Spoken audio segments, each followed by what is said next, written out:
2024ஆம் ஆண்டு நிறைவடையும் முன்பாக விக்கிரவாண்டியில் முதல் மாநில மாநாட்டை நடத்தி முடித்த விஜய் அதே வேகத்தில் அம்பேத்கர் புத்தக வெளியீட்டு விழாவில் கலந்து கொண்டு புத்தகத்தை வெளியிட்டு திமுகவின் கூட்டணி கணக்குகளை மக்களே மைனஸ் ஆக்கி விடுவார்கள் என்று பேசியிருந்தார்.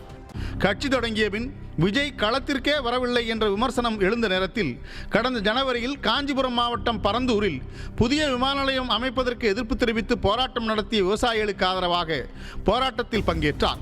ஜனவரி 20ஆம் தேதி நடந்த அந்த போராட்டத்தில் தனது பரப்புரை வாகனத்தில் நின்றபடி பேசிய விஜய் இந்த திட்டத்தை மத்திய மாநில அரசுகள் கைவிட வேண்டும் என்று வலியுறுத்தியதோடு இந்த திட்டத்தில் மாநில அரசுக்கு ஏதோ லாபம் இருப்பதாகவும் சாடினார்.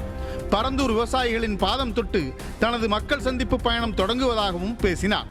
கட்சியின் கட்டமைப்பை வலுப்படுத்தும் நோக்கில் கட்சிக்கு அமைப்பு ரீதியாக 120 மாவட்டங்களை உருவாக்கிய விஜய் ஜனவரியில் இருந்தே மாவட்ட வாரியாக நிர்வாகிகளை நேர்காணல் செய்து மாவட்ட செயலாளர்களை நியமித்ததோடு கட்சியில் இணைந்த ஆதவ் அர்ஜுனா, சிடிஆர் நிர்மல்குமார் உள்ளிட்டோருக்கு மாநில பொறுப்புகளை வழங்கி அறிவிப்பை வெளியிட்டார். தாவேகாவின் கொள்கை தலைவர்களுக்கு பனையூர் தலைமை அலுவலகத்தில் சிலை அமைத்து 2ஆம் ஆண்டு தொடக்க விழாவாக பிப்ரவரி முதல் வாரத்தில் அவற்றை திறந்து வைத்த விஜய் வேங்கை வயல் விவகாரத்திற்கு கண்டனம், மத்திய அரசின் நிதிநிலை அறிக்கையை விமர்சித்தது என்று அறிக்கை வாயிலாக அரசியல் நிலைப்பாட்டை வெளியிட்டு வந்தார்.